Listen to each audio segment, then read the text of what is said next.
우리가 받은 명령대로 살자. 우리가 받은 명령대로 살기. 요한복음 14장 23절. 같이 한 목소리를 같이 읽겠습니다. 요한복음 14장 23절 같이 읽습니다. 예수님께서 그에게 대답하여 이르시되 사람이 나를 사랑하면 내 말을 지키리니 내 아버지께서 그를 사랑하실 것이요 우리가 그에게 가서 우리의 거처가 그와 함께 있게 하리라. 사람이 나를 사랑하면 내 말들을 지키리니 우리가 받은 명령대로 살기. 우리가 받은 명령대로 살자. 그러면 기도합니다. 위대하시고 거룩하신 주 하나님 감사합니다. 하나님께서 은혜와 복을 주셔서 이 시간도 주의 영을 위로부터 쏟아 부어주시고 듣는 모든 손들에게 하나님의 말씀을 마음에 간직할 수 있도록 해주시고 말씀에 뿌리를 내리도록 해주시고 또 말씀이 저희 속에서 이 빗뿌리를 내리고 자라나서 열매를 맺게 하시고 또 강건하게 체험을 있게 하여 주시기를 간구합니다. 전능하신 주 하나님께서 이 시간을 복 주시고 또 성령 충만함을 허락하여 주시며 우리 주 하나님을 아는 지식에서 점점 자라나게 하여 주시옵소서. 모든 것을 허락해 주신 주님께 감사하고 특별히 주의 영을 또 주의 말씀을 풍요롭게 저희 마음속에 부어주십시오. 감사드리며 주의 성기도합니다. 아멘. 아멘. 하기 전에 오늘은 이제 저녁에 여기 이번 시간에 마치고 내일은 이제 좀 가는 사람도 있고 헤어지는 분도 있으니까 사진 촬영을 하겠습니다.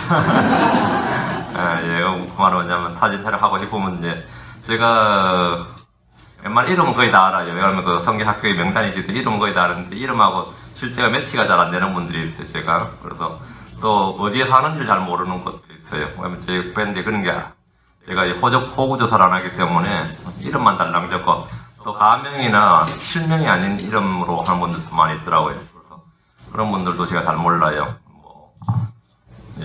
부르심대로 살기 이런 실명이 있는데 그런 건 내가 누군지 모르거든요. 그분이 누군지 제가 모른단 말이죠. 그런 케이스가 있고요. 하기 때문에 그런 거는 자기가 뭐로 가명을 뭐로 썼는지를 말을 해주시면 제가 그분이구나 이렇게 알 수 있겠죠. 그렇게 하고 오늘 하나는 이제 감사드린 거는 여러분 이번 사진을 보시면 알겠지만 상당히 준비가 잘 돼 있습니다. 저는 상당히 준비가 이번에 안 돼 있을 줄로 생각을 했었어요. 제가 생각했던 것보다 준비가 상당히 좀 규모 있게 잘 돼 있어요. 이 규모 있게 준비를 굉장히 하신 분이 광주 말씀 침례교회 이지아 자매님입니다. 여기 서 계시는 분인데 여러분이 한번 일어나 보시죠. 방금 사진 찍어보시죠. 거기 김규택님 일어나 보세요. 수고를 굉장히 많이 하셨어요. 광주 말씀 침례교회에 섬기고 계시는데 이런 교회 성립 침례교회를 개척한다는 것은 말이죠. 명탕의 헤딩학입니다. 교단 있는 것도 아니고 후원자가 있는 것도 아니고 그렇다고 탄탄한 뭐가 있는 게 아니에요. 진짜 그냥 말씀으로 시작하는 그런 케이스입니다. 그런데 광주 말씀 침례교회가 한 지 그렇게 오래되지 않았어요.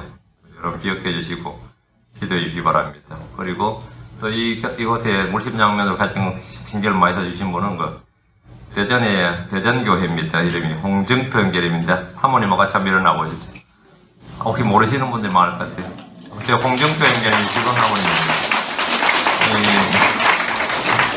대전 인근에 계시는 분이 저 교회 가면 이 유목사 설교 듣는다고 요건 안 먹어요.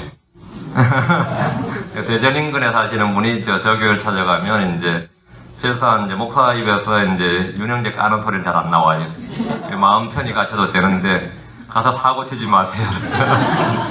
저저쪽 하면 사고 치면 올 때 반가워 또 갈 때 힘들면 참 힘들거든요. 그렇게 해서 그런 부분이 있고 다음에 또 목회자가 한 분 더 계신데 여기 맨 앞에 계시네요.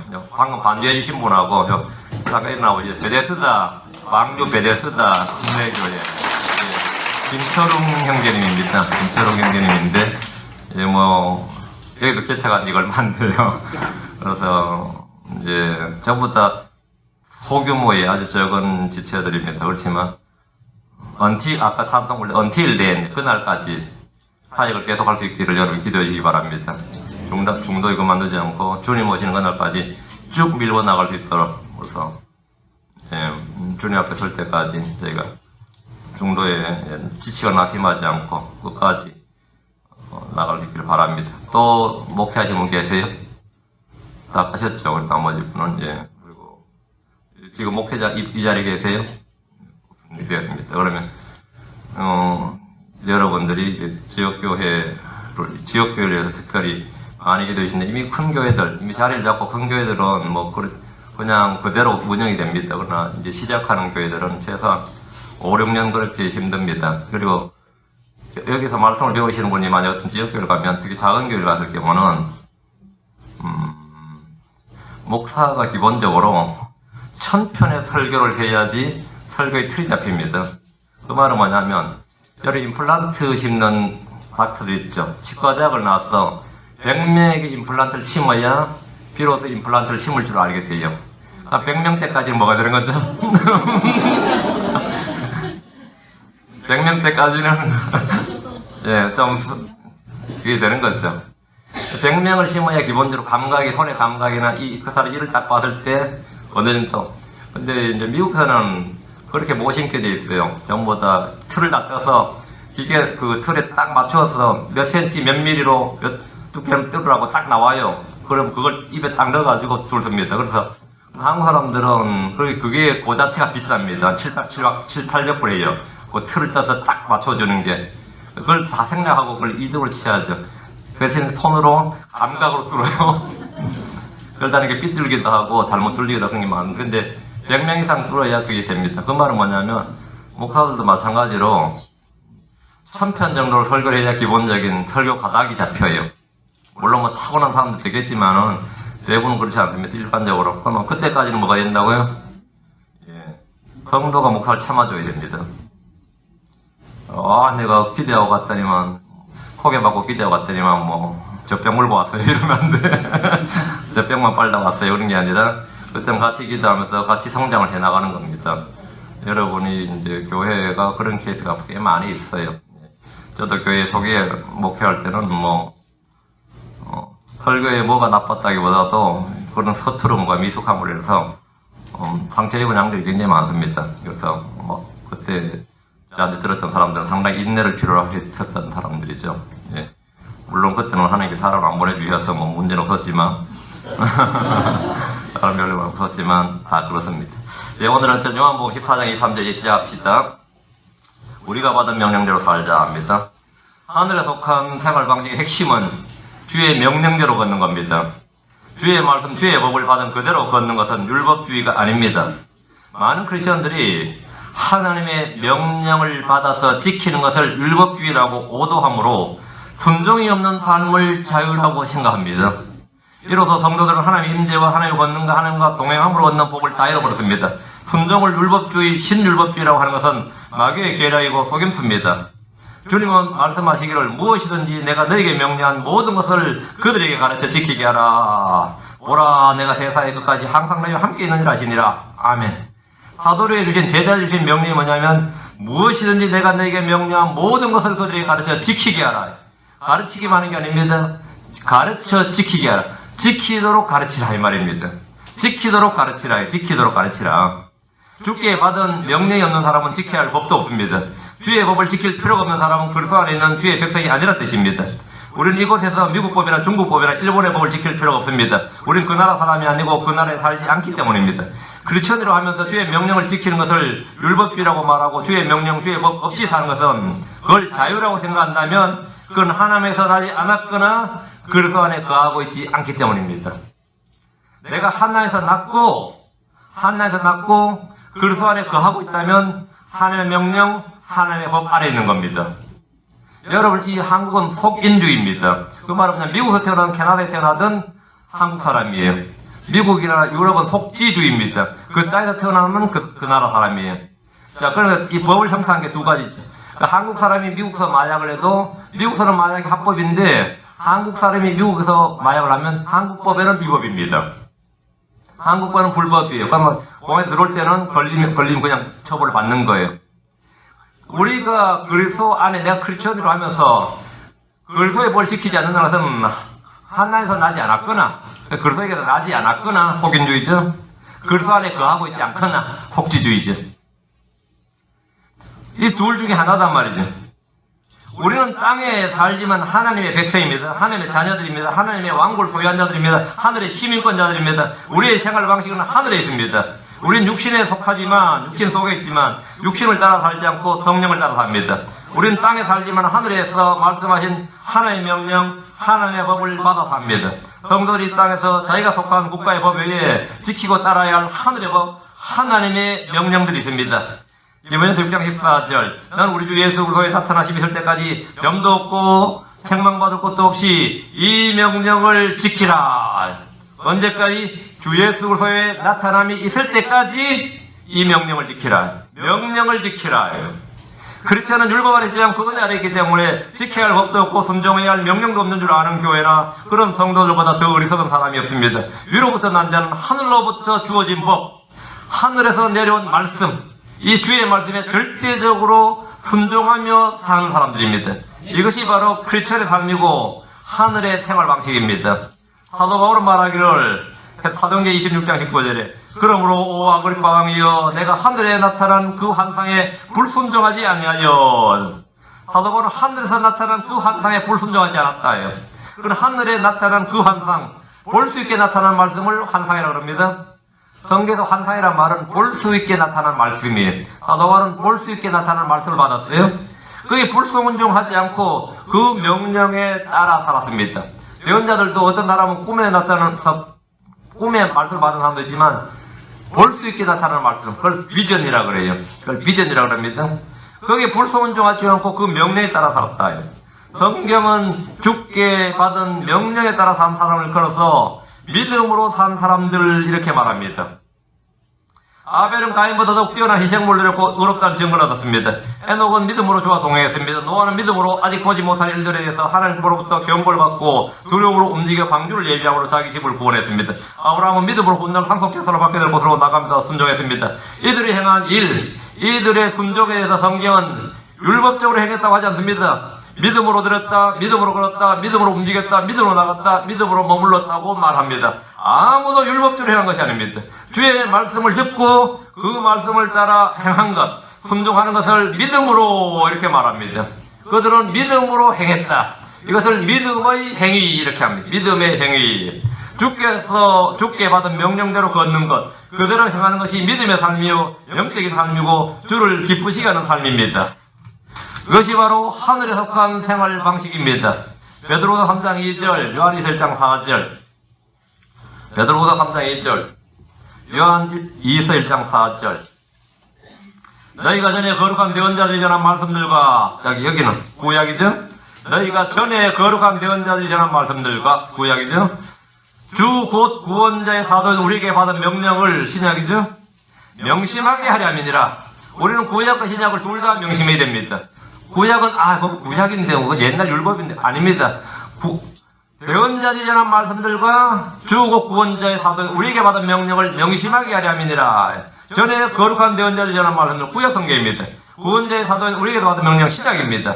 사도들에게 받은 말씀인 신약을 성경은 뭐라죠? 성경은 우리에게서 받은 명령 이렇게 돼 있죠. 우리에게서 받은 명령 이렇게 돼서 우리에게서 받은 명령. 그 바울 서신은 뭐라고요? 명령이라고요. 그건 주의 명령이에요.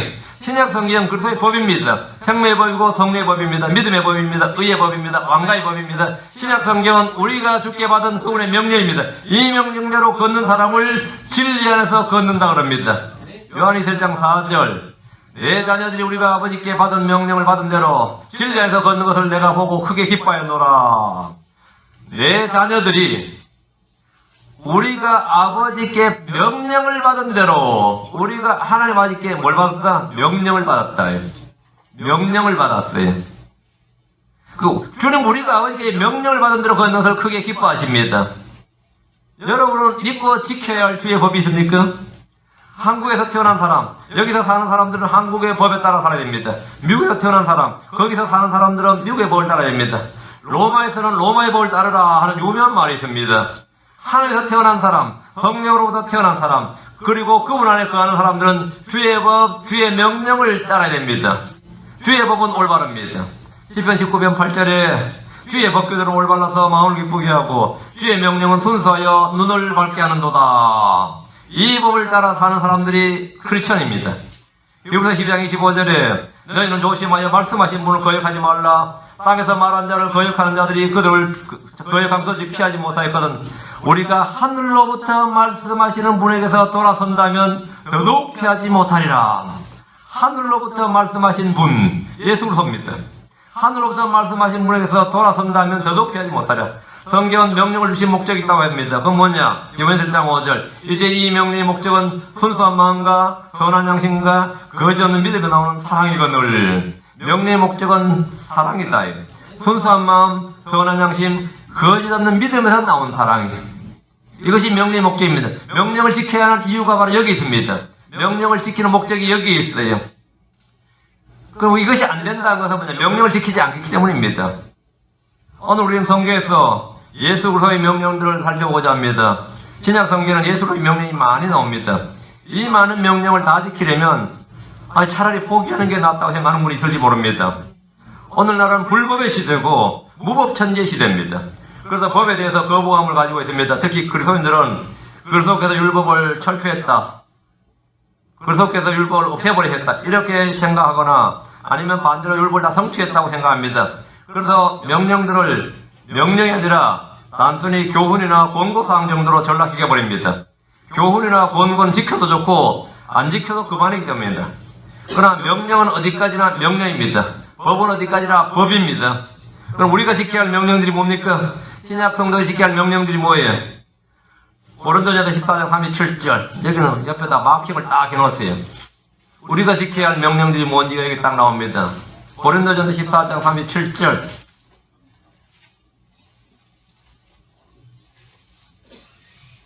고린도전서 14장 37절.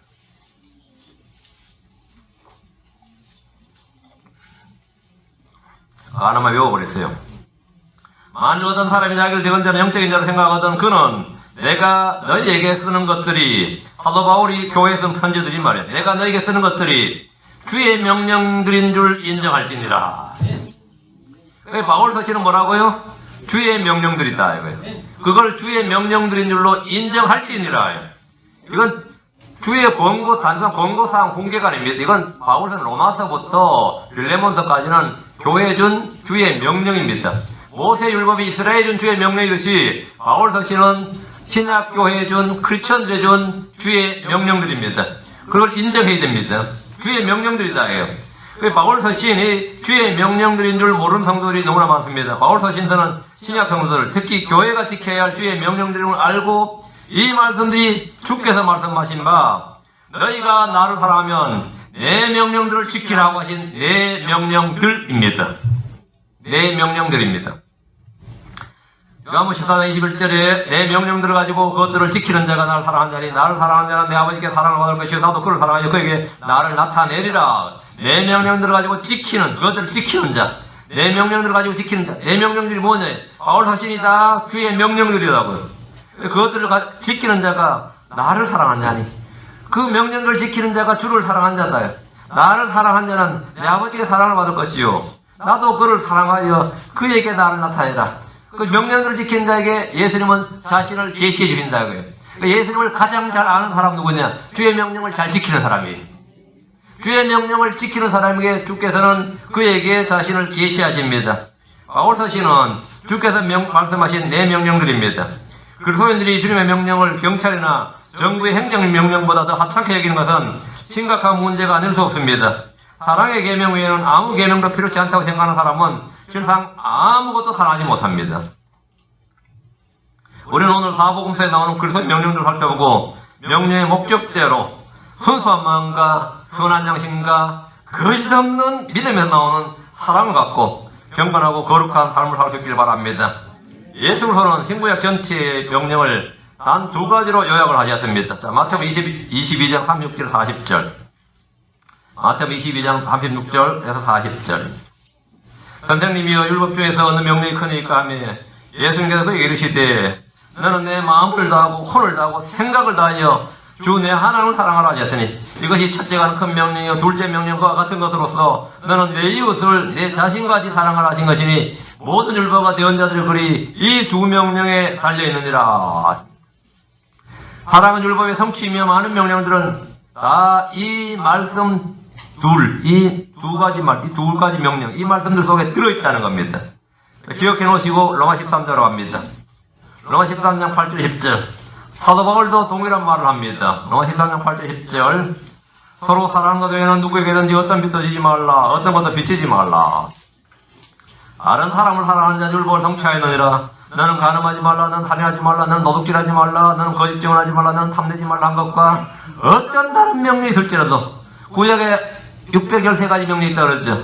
그 600개 넘는 명령이 있을지라도 그것은 너는 내 이웃을 내 자신과 같이 사랑하라 하신 이 말씀 안에 간략하게 들어있느니라. 사랑은 자기 이웃에게 해를 끼치지 아니하니 그러므로 사랑은 율법의 완성이니라. 율법의 명령의 목적이 뭐라고요? 사랑이라고 그랬죠. 사랑은 율법의 성취고 완성이다.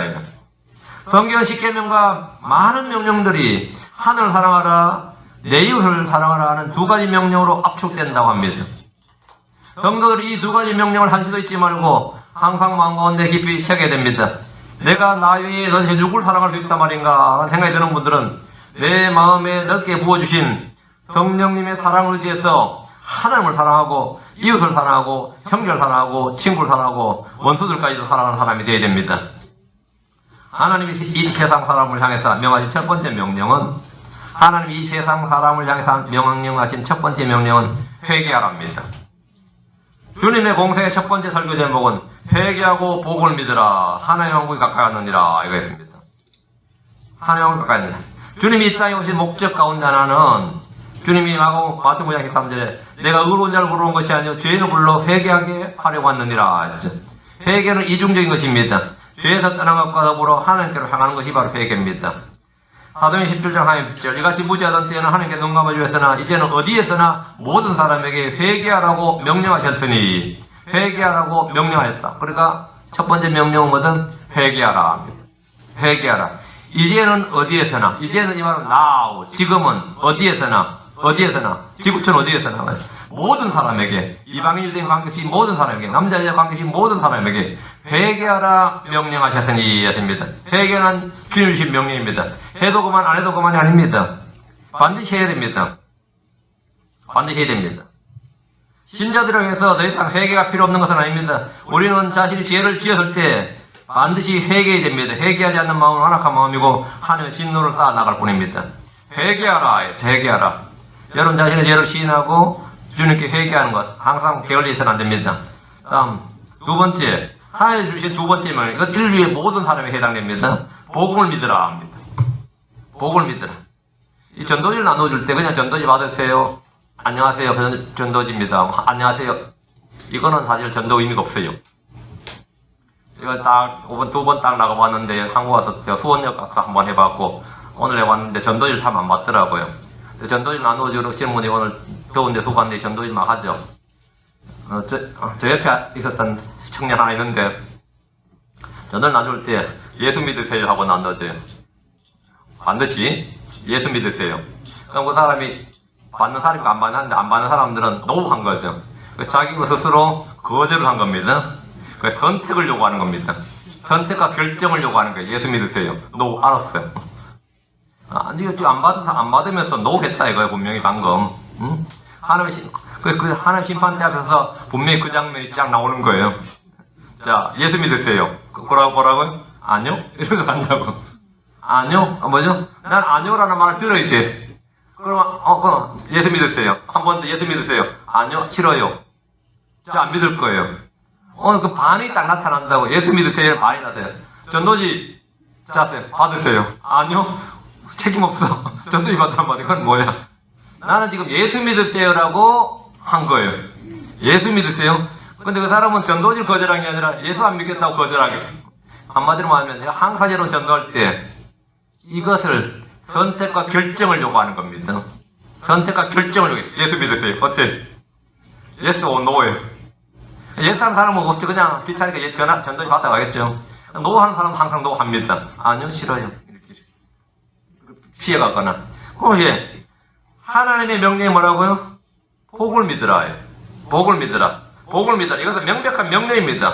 예수님은 제자들에게 하나님 믿으라고 명령하셨습니다. 요한복음 14장째 너희는 마음에 근심하지 말라. 하나님 믿으니 또 나를 믿으라. 이 명령에 순종할 때 주어진 약속은 이루 말로 나올 수 없이 많습니다. 하지만 이 명령에 불순종할 때 주어질 심판과 진노는 영원한 지옥입니다. 우리는 이 한 가지 명령에 순종하는 것만으로 현재와 미래에 약속된 수많은 약속들을 소유하게 되었습니다. 하나님의 성도는 위대한 하나님을 믿기 때문에 위대해질 수 있습니다. 하나님을 믿는 성도와 알라를 믿는 성도와 마리아를 믿는 성도와 죽은 성인들을 믿는 사람들이 같은 삶의 수준을 유지할 수는 없습니다. 내가 믿는 바에 따라서 내 삶의 격이 달라져야 됩니다. 전에 어떤 자매가 법률회사에서 근무했는데 변호사 한 명에 비서 한 명씩 배정되었다고 합니다. 그런데 비서가 다 같은 비서가 아니라는 거예요. 대표 변호사의 비서와 신참 변호사의 비서는 격이 다르다는 거예요.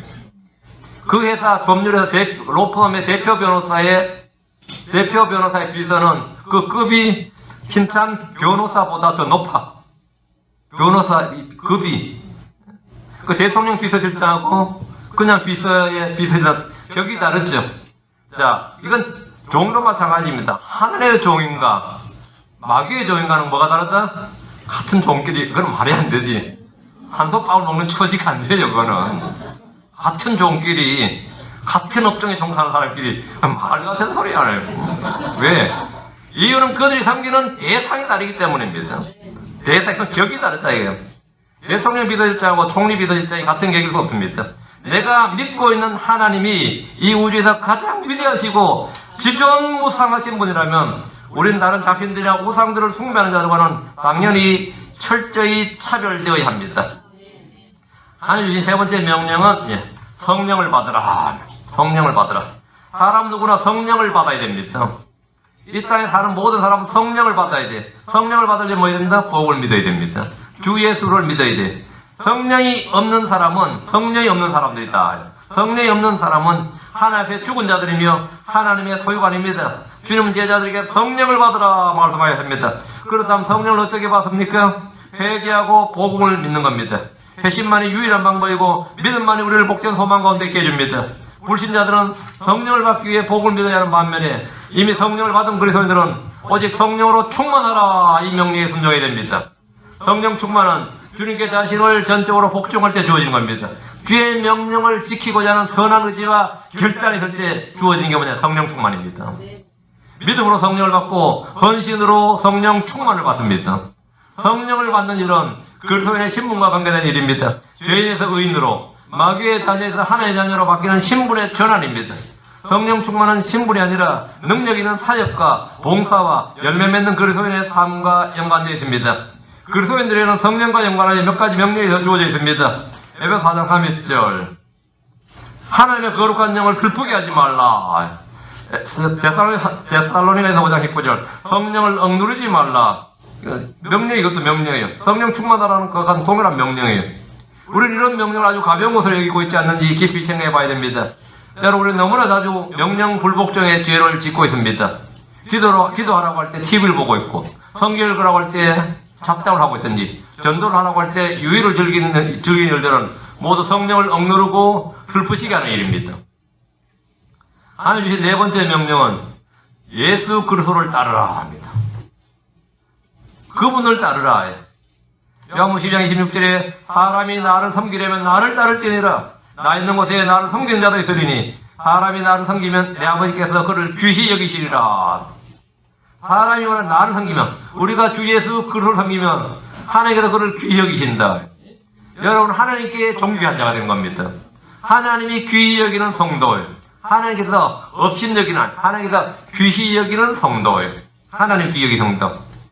이 명령은 약속이 분명히 주어진 명령입니다. 예수를 믿는 삶은 곧 제자로의 부르심에 응하는 삶입니다. 오늘날 믿는 신자들이 모두 제자의 삶을 사는 것은 아닙니다. 전에 우리나라에서 한번 베스트셀러, 기독교계에서 이제 베스트셀러가 된 책이 하나 있어요. 저희 지역에서 목회하시는 분이에요. 후안 카를로스라는 목사님인데, 제목이 이제 신자입니까 제자입니까 이런 책이었어요. 신자입니까 제자입니까? 사실 모든 신자는 제자의 삶을 살도록 부름을 받았지만 주님을 따르는 대신에 세상을 따르거나 자기 육신을 따름으로써 주님을 섬기지 못합니다. 어떤 사람이 군복을 입고 일을 하고 있어요. 그래서 군인이 일을 하는 줄 알았지. 지나가는 사람이 군인이 여기서 뭐합니까 하니까 저는 군인이 아니고 군복 입고 일하는 거예요. 저는 군인이 아니고 군복 입고 일하는 거예요. 군인 아닌데 군복 입고 일한단 말이죠. 오늘날 많은 사람들이 이렇게 삽니다. 크리스천이 왜 술집에 있냐고, 크리스천이 왜 그곳에 갔냐고, 크리스천이 왜 지금 일요일에 왜 지금 여기 있냐고 그러면 전 크리스천이 아니고 교회만 다닐 뿐입니다. 저는 신자가 아니고 그냥 왔다 갔다 할 뿐입니다. 이런 대답을 쉽게 들으세요. 차마 쪽팔려서 자기 입으로 그런 말 못하는데 행동으로 보여주고 있잖아요. 난 크리스천이 아니고 사실은 그냥 왔다 갔다 하는 사람이에요.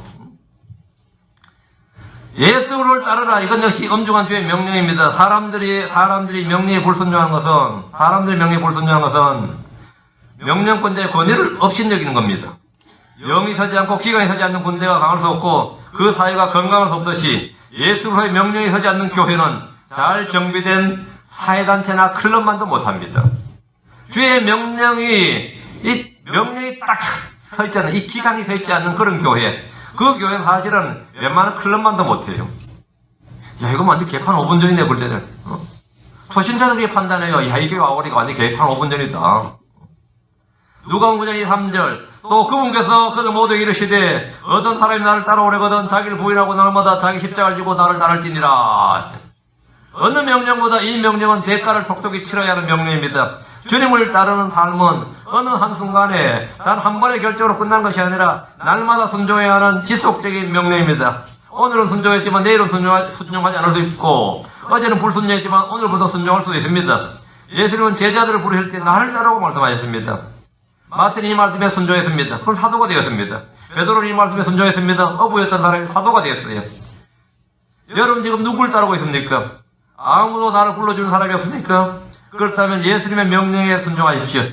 주님의 명령은 믿고 순종하는 자들에게 약속과 보상이 있습니다. 다음 하나님 중 5번째 명령은 우리에게 주어진 필수적인 명령. 이거는 여러분이 가타부타 할 수 있는 게 아니에요. 무조건 순종만 있을 뿐이에요. 이 말씀엔 예만 있을 뿐입니다.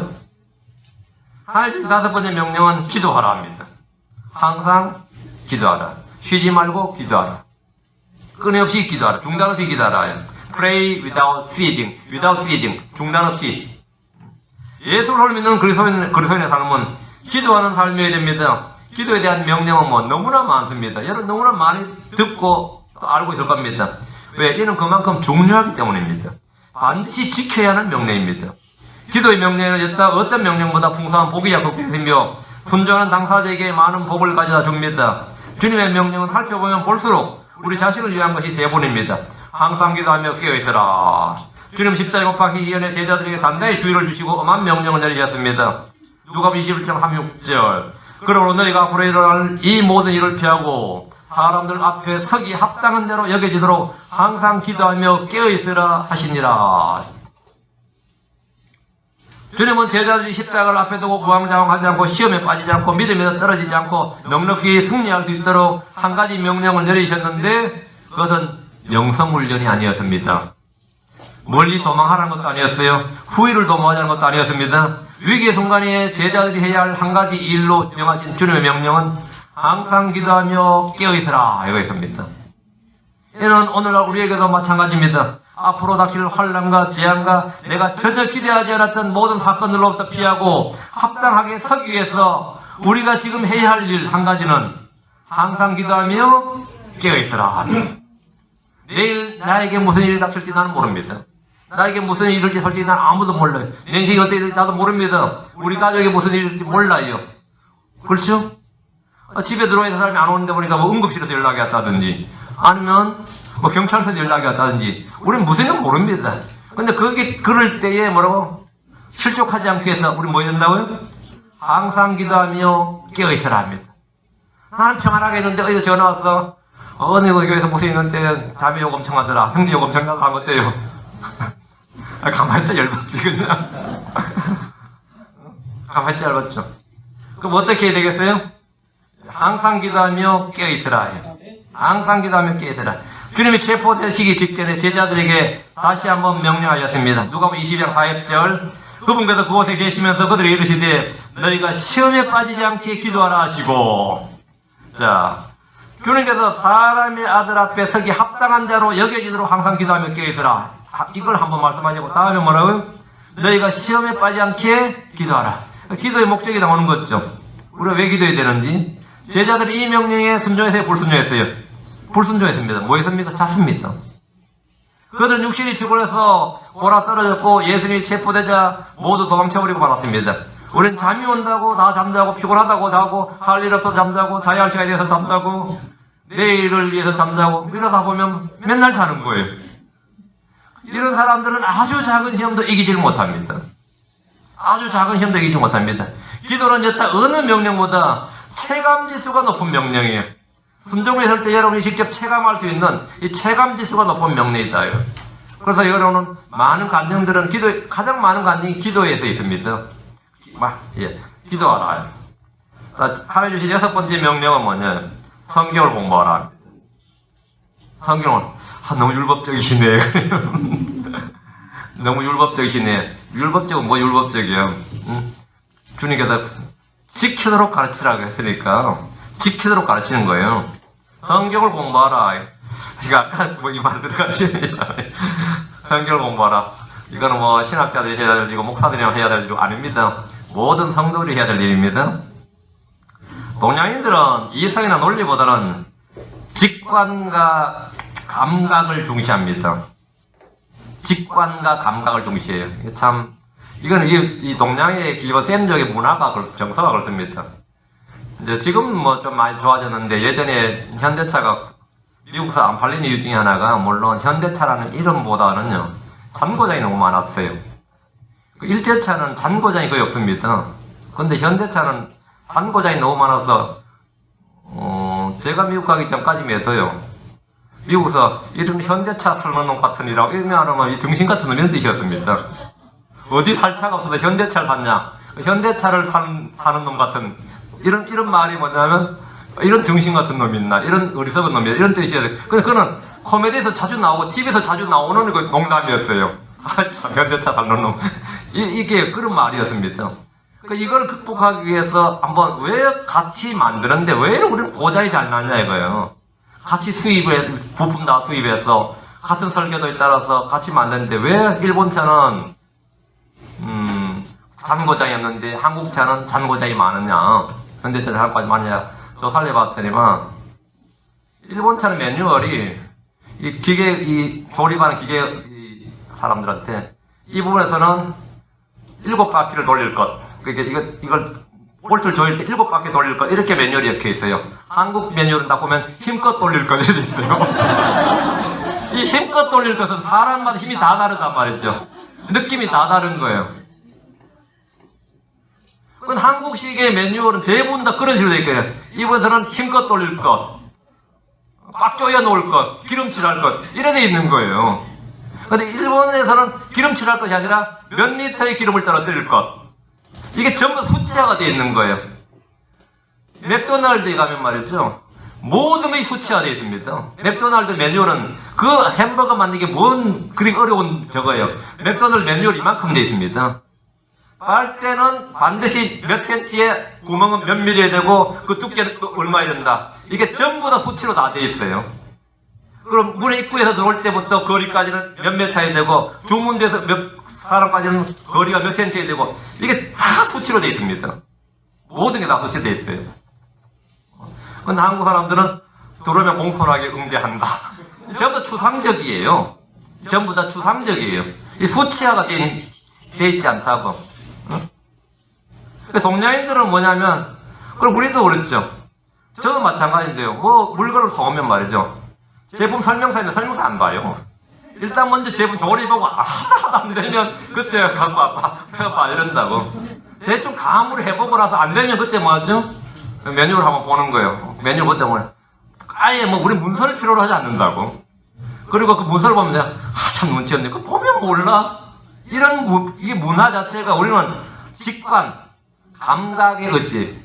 그러니까 한국 요리도 일본 요리와 차이가 생기는 겁니다. 그래가지고 거의 레시피가 없는 거예요. 김치를 하나 달문해도 어떻게 해야 되냐면 적당량 간한다. 미국에서 미쳐버리는 거지. 그게 무슨 말이냐고. 넉넉히 넣는다. 이 한식은 레시피가 없는 거예요. 그 레시피를 만들려면 또 한국 사람들 자기도 안 된다 그래. 왜? 그건 손맛이지 그게 아니라는 거야. 그건 손맛이라는 거. 이거 어떻게 요리가 이게 세계화 표준시킬 수 있어요? 수치가 없는 거예요. 서양료는 절대 그렇지 않습니다. 몇 분 끓인다, 얼마다, 뭐 이게 딱 나와요. 다 계량화가 다 계량화가 다 돼 있어요. 그리고 어떤 사람도 그렇게 하면 그 맛이 나게 돼 있다고. 그리고 어떤 요리 못하는 사람도 레시피 보면 차례대로 이 책 보면 하면 되는데, 한국 사람 요리책은 제가 사보면 아시겠지만, 이거 맛이 안 나죠. 그대로 해도. 왜 안 나냐 그러면 저자한테 따져보세요. 그건 비법입니다. 그래요. 그 책을 왜 냈어? 그 맛내는 건 비법이래요. 그냥 그 나머지 그 껍데기만 낸 거죠. 그래서 직관을 중시하고 감각을 중시하는데 이게 크리스천들도 비슷합니다. 그래서 책을 통해서 공부하는 것보다 명상이나 마음을 닦는 수행이 한 차원 높은 것이라는 생각을 은연중에 가지고 있습니다. 그래서 성경을 문자대로 공부하고 이걸 따져 있는 것보다는 그냥 마음을 닦고 마음이 영이 투명하고 그 사람 영이 깨끗하고 그 다 뜬구름 잡는 소리예요. 그게. 그게 누구의 기준으로 영이 깨끗한 거예요? 내가 보기에 그분은 영이 깨끗하다. 그 다 소로목입니다. 이거. 그 사람 내가 볼 때 그 사람이 마음이 깨끗하다. 하나님 보시기에 깨끗해야 되지. 내가 보기에 깨끗하면 뭐 그건 뭐야? 내하고 지금 마음이 맞다는 뜻이야. 우리 모두 한 마음이 됩시다. 니하고 나하고 한 마음이 돼서 뭐 하려고?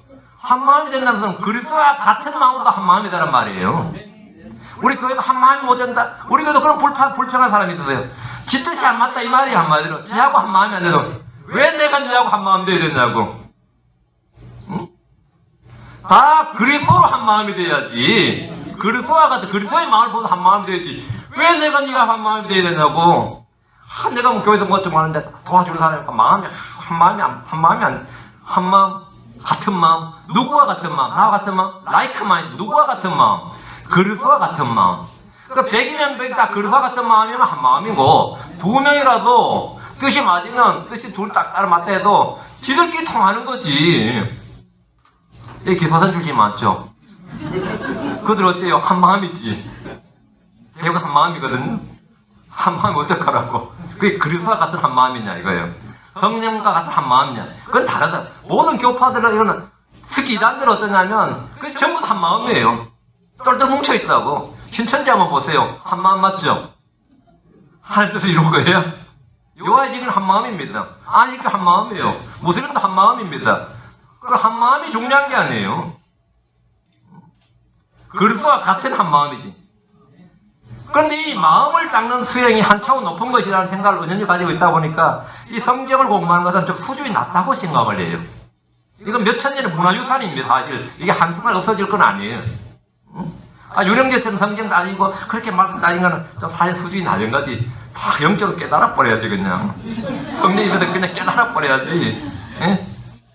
특히 한국인들은 그래서 이 문맹률은 OECD에서 한국 사람만큼 문자 해독력은 최고예요.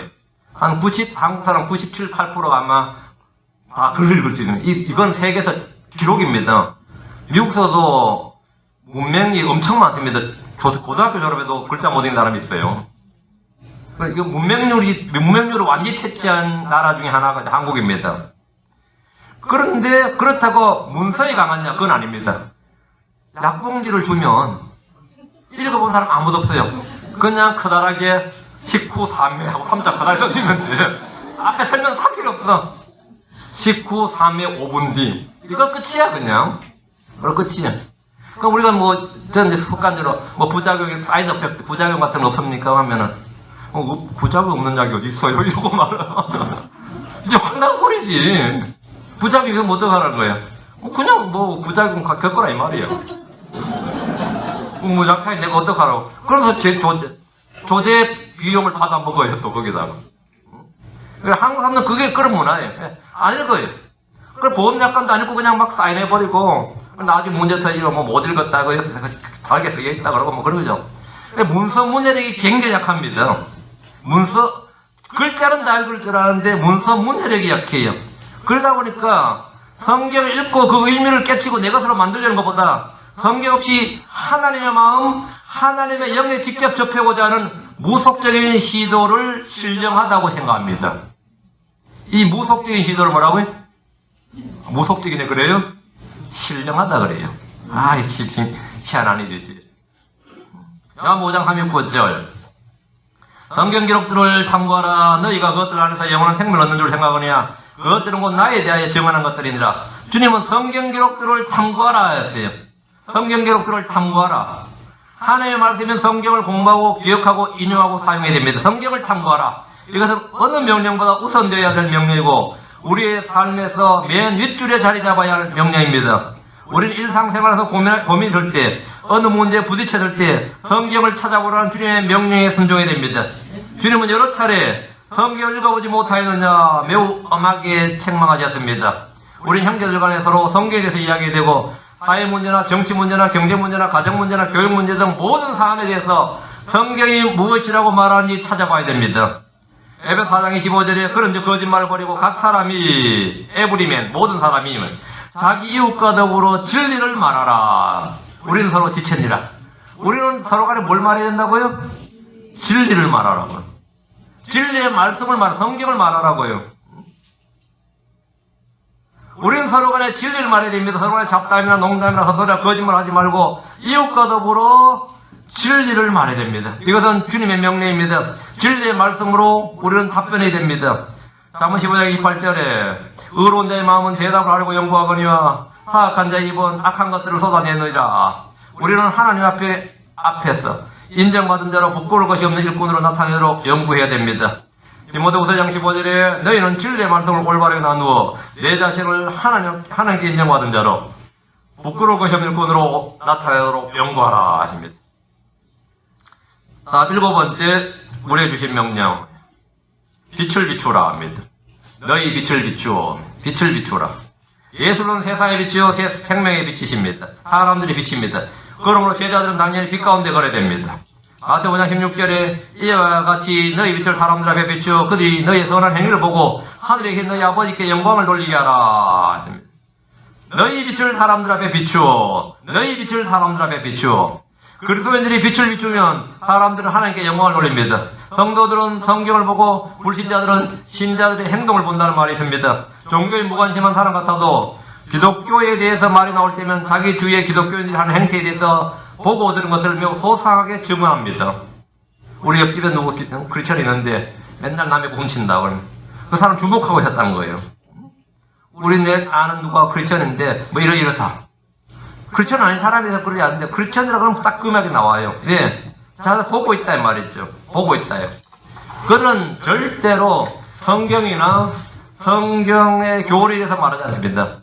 그들은 기독교인들이라고 하는 동료나 친구들이나 친지들에게서 본 그들의 행동을 말합니다. 교회 다니는 사람들이 무엇을 어떻게 했는지에 대해서 속속히 알고 교회가 어떻고 어떻다는 이야기를 다 합니다. 그들은 교회와 성도들에게 절대 무관심하지 않습니다. 철저히 유념해서 지켜보고 있습니다. 여러분을 지금 누군가가 지켜보고 있다고요. 마귀만 지켜보는 게 아니에요. 여러분의 이웃이나 친지들이 지켜보고 있다고. 교회 굉장히 열심히 다니는 우리 친척이 하나 있는데 하면서는 다 지켜보고 있어요.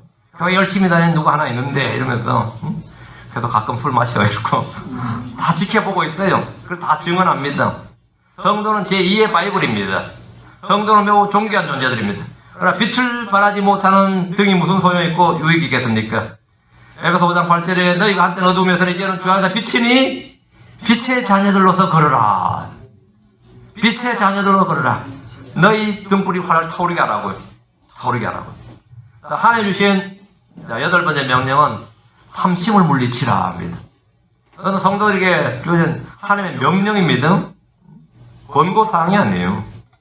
해도 되고 안 해도 되는 게 아니라 주께서 복종하라고 순종하라고 지키라 주신 명령입니다. 그게 뭐냐? 탐과 탐욕을 주의하라. 탐심을 물리치라.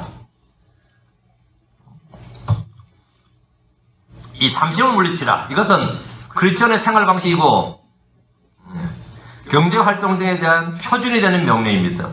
나의 소비생활, 나의 경제활동에 대한 표준이 되는 명령이에요. 밥 한 그릇을 먹더라도 식탐에 의해서 먹는 것은 죄입니다. 식탐으로 인해 먹는 건 죄예요. 그건 탐욕이에요. 탐욕 우상풍배입니다. 자본주의 사회에서 탐심은 자금의 순환을 돌게 한 힘이고 생산과 소비를 촉진시킨 1등 공신입니다. 모든 광고는 탐심을 제어하는 데 초점이 맞춰져 있습니다. 생활의 규모를 줄이고 단순하게 사는 게 좋습니다. 이런 충고나 고면이 아니라 반드시 지켜야 할 명령입니다. 여러분 이런 주님의 명령들을 깊이 생각하고 틈날 때마다 다시 한번 묵상해 보시기 바랍니다. 시편 19편 8절에 주의 명령은 순수하여 눈을 밝게 한다고 합니다. 탐심은 영적인 눈을 멀게 하기 때문입니다. 누가복음 12장 15절 사람들에게 이르시되 삼가 탐욕을 조심하라. 사람들에게 이르시되 삼가 탐욕을 조심하라. 마태복음 5장 42절에 내게 구하는 자에게 주고 내게 빌리고자 하는 자에게 너는 물리치지 말라. 이 명령은 거지들이 구걸할 때 실천하기 어려운 명령입니다. 잠언 3장 21절 28절 내 손 안에 선을 베풀 힘이 있거든 마땅히 그것을 받을 자들에게 선 베풀기를 금하지 말며 그것이 내 곁에 있거든 내 이웃에게 이르기를 갔다가 다시 오라 내가 내일 주리라 하지 말고. 잠언 11장 24, 25절 헛을지라도 이제 불안한 일이 있고 지나치게 아낄지라도 가난에 이르게 하는 일이 있느니라. 후하게 주는 혼은 기름지게 되며 물을 대는 자는 자기도 물을 받으리라. 전부 다 뭐냐면 탐욕을 극복한 행위들이죠. 탐욕을 극복한 일들이에요. 잠언 19장 17절 가난한 자를 불쌍히 여긴 자는 주께 빌려드리려니 그가 베푼 것을 그분께서 그에게 다시 갚아주시리라 했습니다. 갚아주시리라. 자, 빌려준다 그래요. 빌려준다. 이 말이 돼야 안 돼요.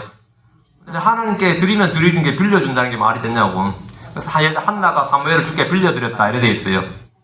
한나가 사무엘을 주께 드릴 때 빌려줬다고 돼 있다고. 그죠? 성경에 빌려준다는 말이 많아요. 너희는 가난한 자에게 빌려주라 했어요. 끊어놓고 뒤에는 뭐라 하죠? 받을 생각을 하지 말라 그래요. 그럼 빌려준 거예요? 그냥 주는 거예요? 빌려주는 거예요? 그냥 주는 거예요? 빌려주는 거예요? 왜 빌려주는 거예요? 그냥 줬지. 받을 생각 없잖아요. 예.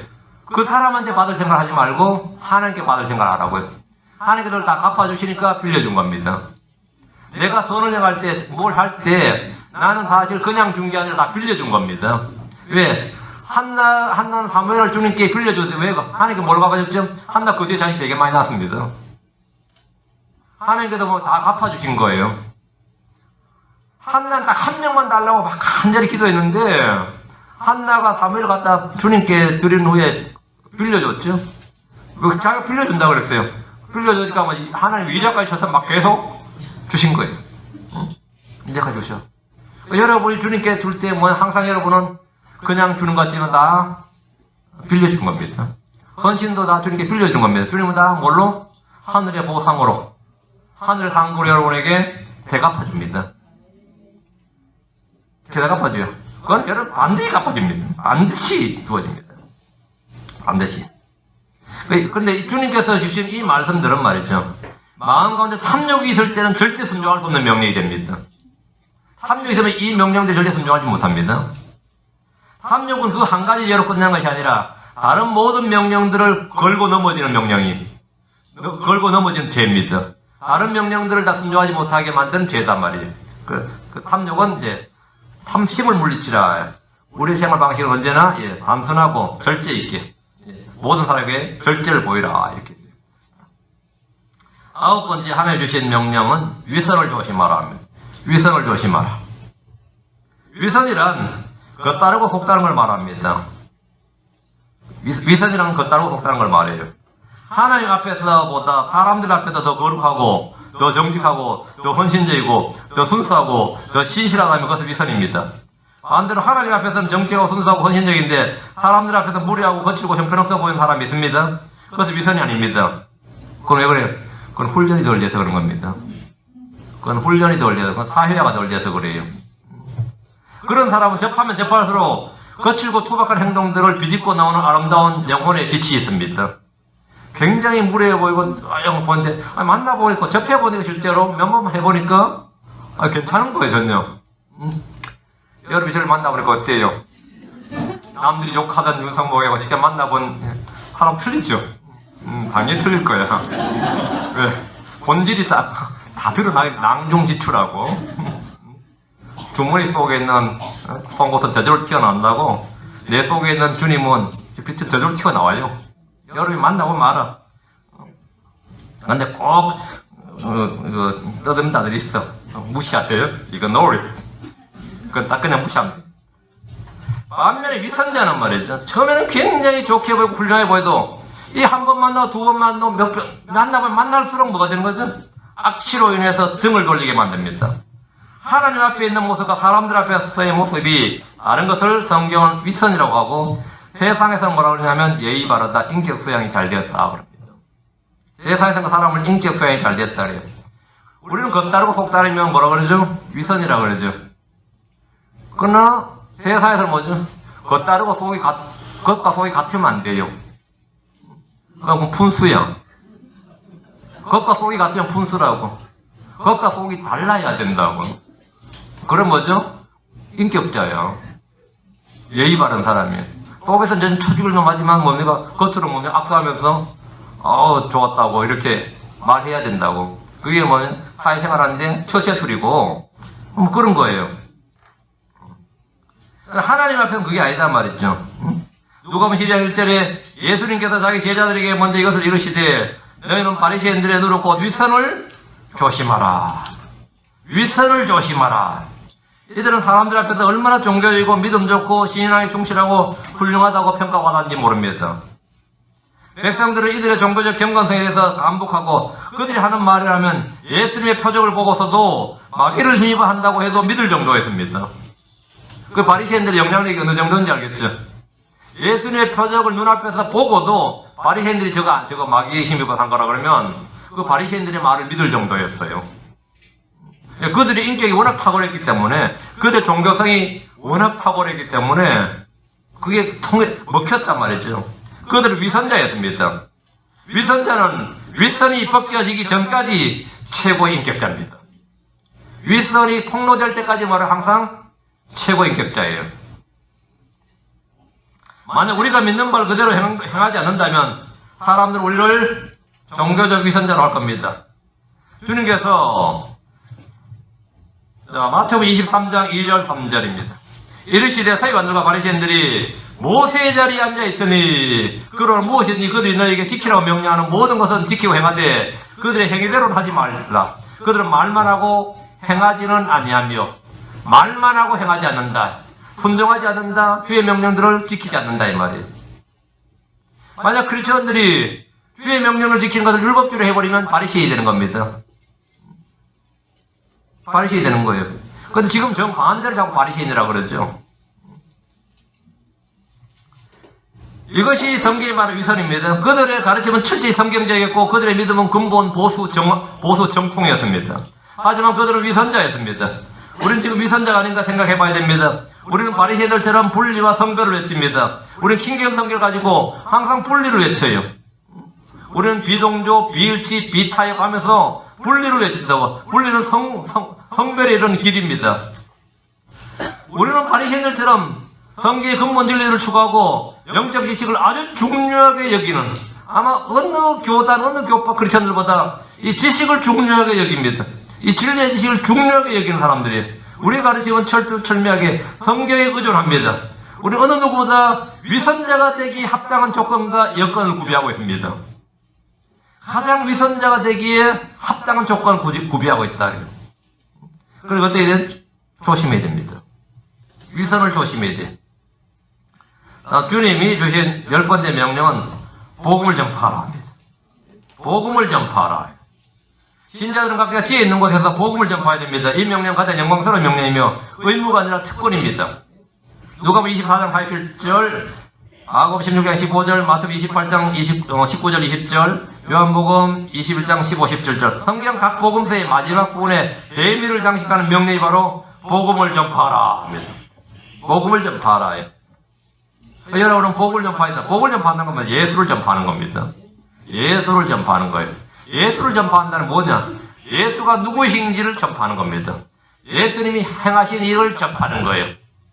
예수님 누구시냐? 주요 그리스도다. 예수는 주요 그리스도다. 하나님의 아들이시다. 그걸 선포하는 겁니다. 말씀 육시 되신 분이다. 예수님 누구신지를 선포하는 거예요. 예수님을 믿으세요. 이 말은 예수님이 주요 그리스도인 걸 믿으세요. 이 말입니다. 예수님이 하나님의 아들인 걸 믿으세요. 예수님이 사람이 되신 하나님인 걸 믿으세요. 이 말입니다. 우리가 예수 믿으세요. 이 말은 예수님께서 나를 위해 성경 기록대로 죽으셨다가 묻히셨다가 성경 기록대로 셋째 날에 다시 일으켜 주셨음을 믿으라는 말입니다. 이게 예수 믿으라는 말입니다. 예수 믿으세요. 노 하면 그 사람이 자기 입으로 안 믿겠다고 한 거예요. 그 사람이 지옥을 선택한 겁니다. 생명과 사망 중에 사망을 선택한 겁니다. 복과 저주 중에 저주를 선택합니다. 하늘과 지옥 중에 지옥을 선택한 겁니다. 하나님은 사람을 지옥에 보내지 않습니다. 사람이 지옥을 선택한 겁니다.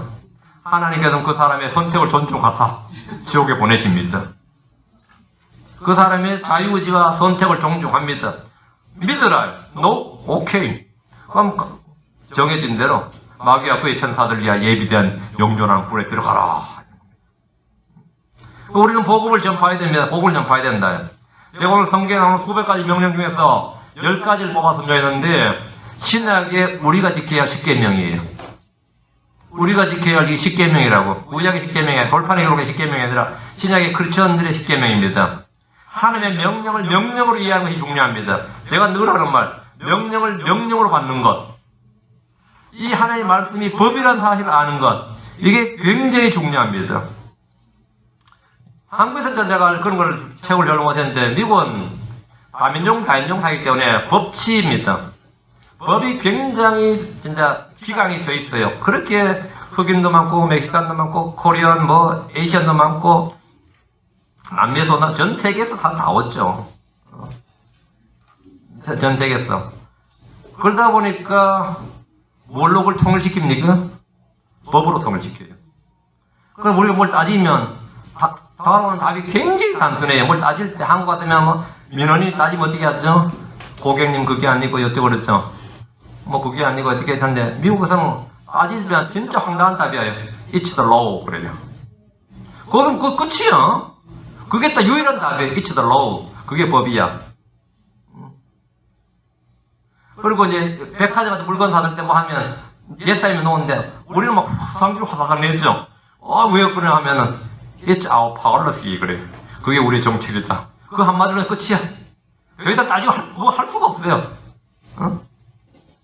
제가 교회를 빌리러 이제 미국 교회를 이제 트리니티 베티 철치라는 것이 교회가 아주 크고 좋더라고요.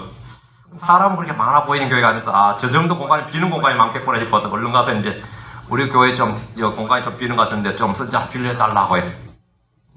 그런 교회들이 미국 참 많아요. 미국 교회, 한국 교회가 들어가 있는 교회가 많거든.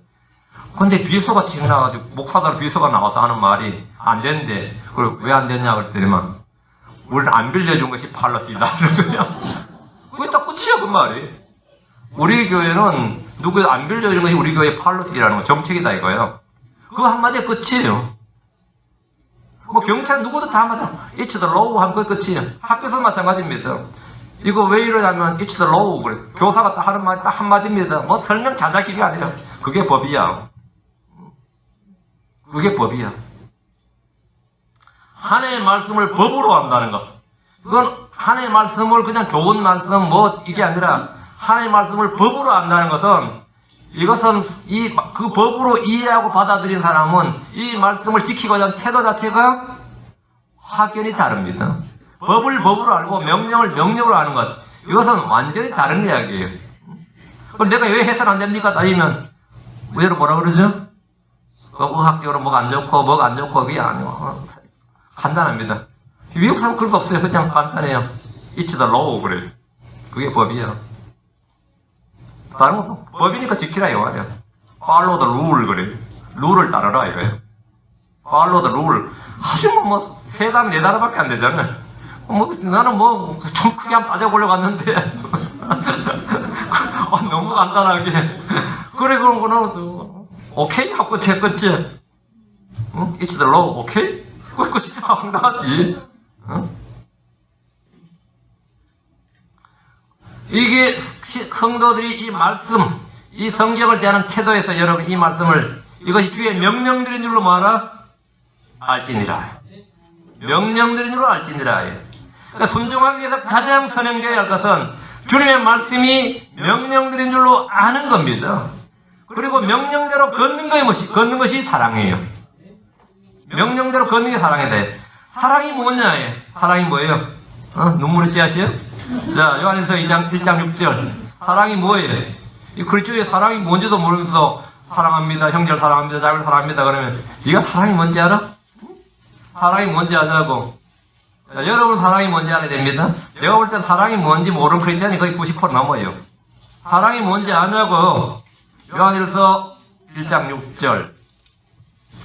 또 요한 2서 같네요. 요한 2서 1장 6절. 요한 2서 1장 6절. 또 사랑은 이것이니 곧 우리가 그의 명령들을 따라 걷는 것이요 명령을 이것이니 곧 너희가 처음부터 들은 대로 그 안에서 걷는 것이라. 답 나왔네요? 나왔어요? 사랑 뭐라고요? 그의 명령을 따라 걷는 것이다. 명령은 뭐라고요? 너희가 처음부터 들은 대로 그 안에서 걷는 것이라. 자, 이게 뭐냐? 사랑이고 명령입니다. 내가 당신을 사랑합니다. 이 말은 뭐죠? 나는 그의 명령을 따라 걷습니다. 이 말이에요. 나는 그의 명령을 따라 걷습니다. 나는 그의 명령을 따라, 내가 받은 그의 명령을 따라 나는 걷는다. 내가 받은 그의 명령을 따라 행합니다. 내가 받은 그의 명령에 따라 나는 이렇게 합니다. 그것이 뭐냐면 사랑합니다. 나는 당신을 사랑합니다. 오우, 진짜야? 사랑이 뭐야? 말해봐. 그러면 어떻게? 나는 그의 명령을 따라 걷는다. 명령이 뭐냐? 내가 처음부터 들은 말씀에 따라서 그 안에서 걷는다 이거예요. 그것이 뭐냐? 사랑한다는 겁니다. 그의 명령들을 지키는 자를 주님은 사랑하시고 자신을 계시해 주십니다. 요한복음 5장 15장 11절 내 명령을 가지고 그것들을 지키는 자가 나를 사랑한 자니. 이것이 사랑의 증표는 뭐냐? 명령들을 가지고 지키는 거예요. 이게 사랑의 증표입니다.